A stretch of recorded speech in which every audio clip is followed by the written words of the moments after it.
When I last left off, my Beastlord was level 22 and hunting in Pollutal Caverns. When I finally hit level 30, I just had a new goal. I wanted to give my new pet a really good stress test. The Beastlord pet had already shown itself to be pretty tanky at earlier levels, and my new pet heal is pretty amazing. I'll talk more about it later. I wanted to find out if my pet could tank a low red, and I knew right where to find one quickly. Typically, player summoned pets outside of the Magician Earth pet are designed for complementary DPS instead of upfront tanking. But this pet, when you factor in its procs, gives you a totally adequate tank as well as some pretty good DPS and crowd control. I've had a NECRO riding shotgun for most of my leveling, and I've never pulled aggro no matter how many dots I've stacked. I took a pretty conservative approach to this fight and only nuked one time because I wanted to have plenty of mana on reserve. I kept expecting my pet to start losing too much life to keep up on heals, but it never happened. It just kept on going. It might take a while to do it, but right now I know I can take on a low red and feel pretty confident I'm going to win. Kunark mobs are known to have high DPS and hit points, but I'm able to keep up on heals and grind it down. I've always had a philosophy of trying to get big chunks of XP at a time instead of repeatedly grinding low blues.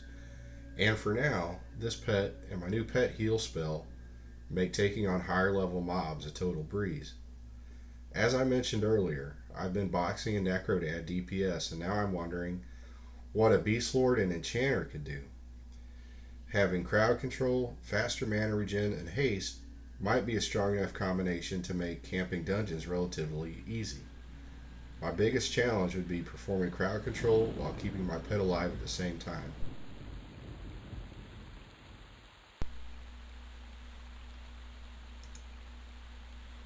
So now I'm doing a little boxing it over there. My NECRO's job is to add more DPS and do a little crowd control, which you'll later see in this video.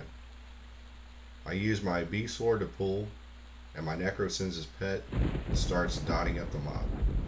I'm doing a little bit of fear kiting, but against yellow and red con mobs, it's usually a better idea just to pet tank and cast as many dots as you need to cook them down efficiently.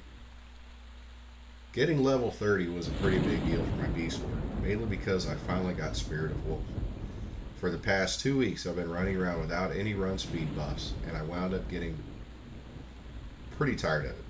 So I just started grinding and kept grinding until I got level 30 and Spirit of Wolf. Something I've noticed on this server is nobody seems to be selling soap potions in the bazaar. If they would, I would have bought a bunch of them already.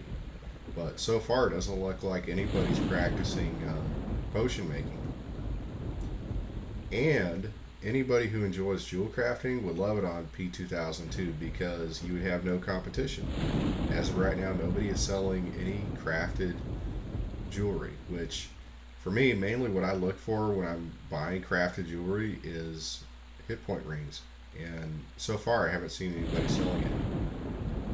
Now, as far as spells go, Spirit of Wolf was really my main goal for this level, but besides Spirit of Wolf, obviously I got a new pet, Spirit of HERIKOL. It looks like it has about 600 hit points and max hits for 32 damage.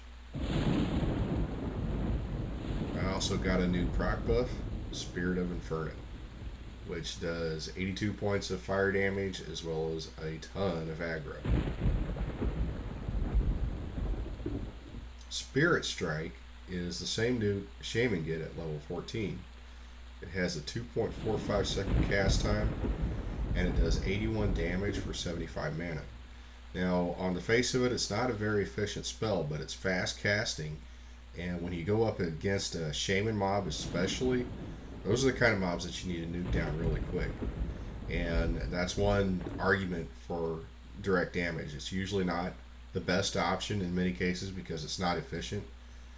But a lot of times when you're up against a caster mob and you don't have anybody who can actively stun it or keep it from casting heals on itself, direct damage is the way to go. So this helps you, this makes you a more versatile character in being able to take down caster mobs much easier. And probably the most powerful and efficient spell at this level is HERIKOL Soothing. it heals 300 hit points for only 75 mana. Now, to put that into perspective, Greater Healing is the best player heal spell at this level. And it heals for 300 hit points as well, but it costs 150 mana.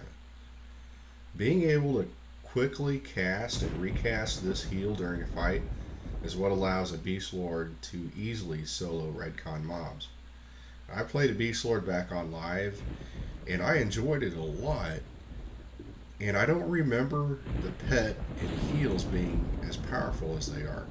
Now, I only played one Beastlord. It wasn't like the kind of class that I kept revisiting and playing over and over and stuff like that, and like I knew it really front to back. But yeah, I just don't remember the pet heal and the pet being such a beast. I mean, it is a strong tanking pet, and when you have a really strong heal too, it's like what I showed you earlier in the video. You can take down really powerful mobs.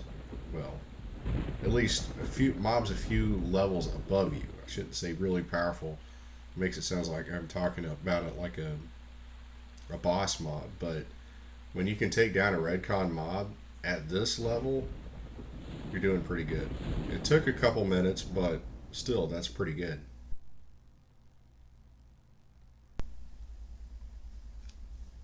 When I started playing my Beastlord, I debated a while over what class I wanted to use as a partner. I mulled over using an enchanter for mana regen, haste, and slow, but I felt like a NECRO would offer the most raw DPS. Heat-based DOTs, life taps, and life tap DOTs are almost unresistible, and it worked perfectly for my leveling strategy of pulling yellow and red con mobs. People who play NECROs usually prefer to solo, but when you put a NECRO in a group where he can med while somebody else pulls, it allows you to keep unloading good damage over a sustained period of time. Because mobs are going to start doing more melee damage to my pet as we go up in levels, I feel like fear kiting will eventually become the most efficient way to level. Right now I'm leveling an enchanter, and eventually I might try out a Beastlord enchanter leveling combo.